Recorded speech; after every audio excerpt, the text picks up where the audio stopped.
This is Sunday morning at the Lake City Church of Christ. I want you to notice while Jeff's making announcements that there are some empty seats. We have seats for you. I want to talk to you about those seats, about how I'd like for you to be there when we worship together.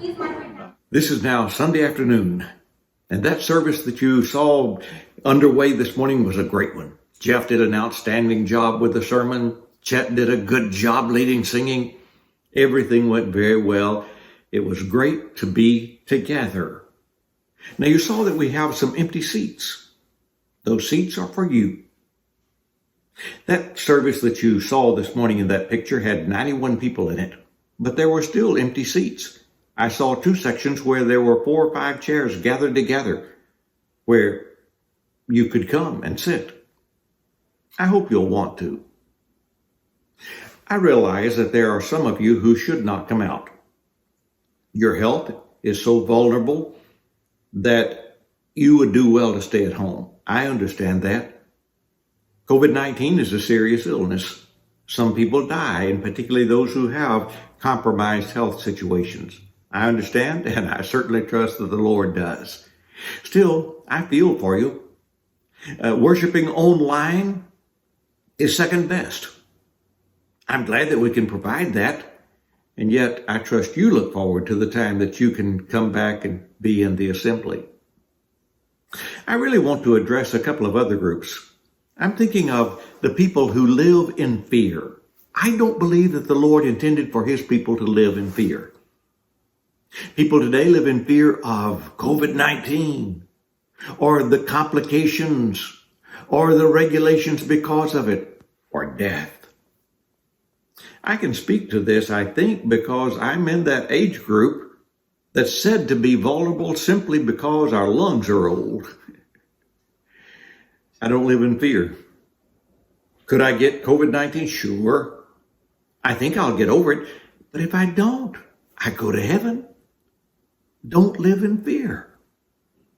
If you're living in fear of that illness or anything else, go back to the basics of trust in the Lord, know your eternal destiny, and get rid of that fear. Then live. You go to church if you want to then, and I hope you want to.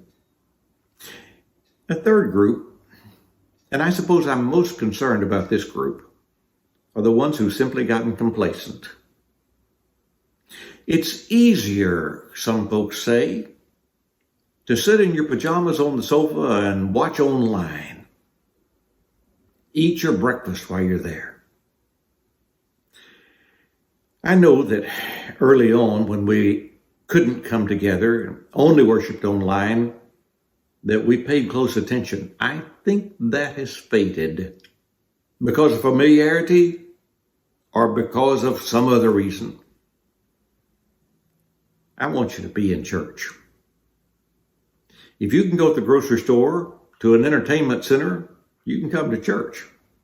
And you see, when we take something out of our schedule, that spot in the schedule will very quickly be replaced with something else. Generally, that's because Satan fills it, or because our lives are so scheduled minute by minute that something has to have something assigned to it. Every minute has to have something for it.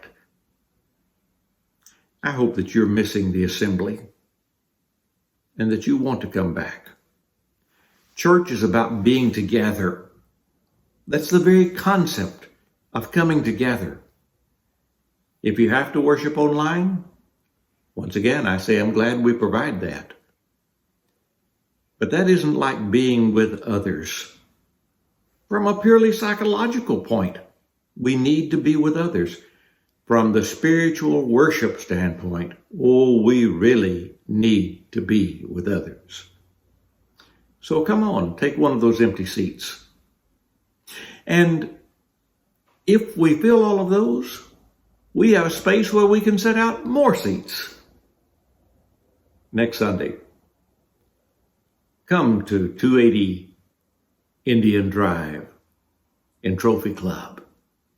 And in one place, Let's worship our great God together.